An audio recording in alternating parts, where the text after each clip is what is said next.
آپ صلی اللہ علیہ وآلہ وسلم نے فرمایا دل چار طرح کے ہوتے ہیں، ایک تو وہ صاف دل جو چراغ کی طرح روشن ہوتا ہے، دوسرا وہ دل جس پر پردہ یعنی کہ غلاف چڑھا ہوتا ہے، تیسرا وہ دل جو الٹا ہوتا ہے، اور چوتھی قسم کا دل وہ ہے جو مخلوط یعنی کہ ملا جلا ہوتا ہے۔ اب ان میں سے پہلا دل تو مومن کا دل ہے، توحید پرست کا دل ہے جو چراغ کی طرح روشن ہے، اور دوسرا وہ دل جو جس پر پردہ یعنی کہ غلاف چڑھا ہوتا ہے وہ کافر کا دل ہے، تیسرا دل جو الٹا ہوتا ہے وہ خالص منافق کا دل ہے، چوتھا دل جو ملا جلا ہوتا ہے وہ ایسے منافق ہے جس میں ایمان اور نفاق دونوں جمع ہوتے ہیں۔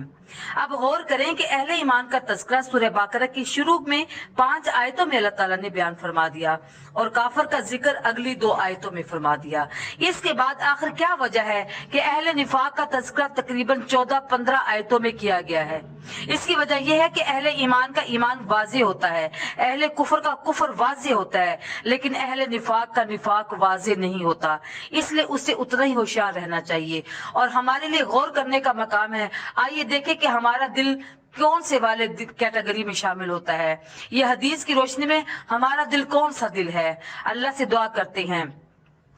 برسا دے ہم پر بھی توحید کی بارش یا رب، کہ ایمان کے شیشوں پر بڑی دھول جمی ہے۔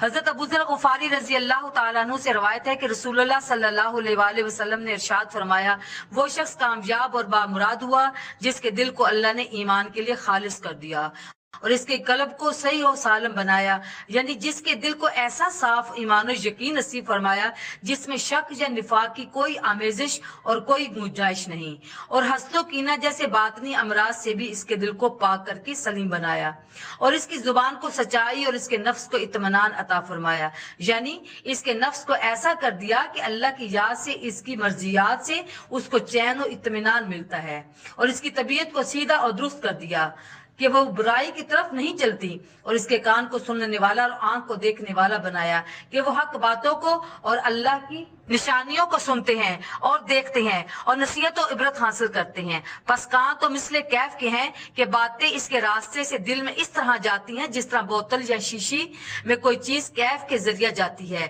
اور آنکھ پہنچانے والی اور ٹھہرانے والی ہے ان چیزوں کو جو وہ دل کو سونپتی ہیں، اور بامراد اور کامیاب ہوا وہ شخص جس کے دل کو اللہ تعالیٰ نے یاد رکھنے والا بنا دیا۔ مسند احمد کی یہ حدیث ہے، یعنی کہ الفلاح یاب اور بامراد ایسا انسان ہوگا جس کے دل کو اللہ نے باتوں کو یاد رکھنے والا بنایا۔ اس سے مراد کیا ہے کہ فلاح و سعادت تک پہنچنے والی جو باتیں کان، آنکھ یا دل میں پہنچتی ہیں ان سے بھی منزل سعادت تک جب ہی پہنچا جا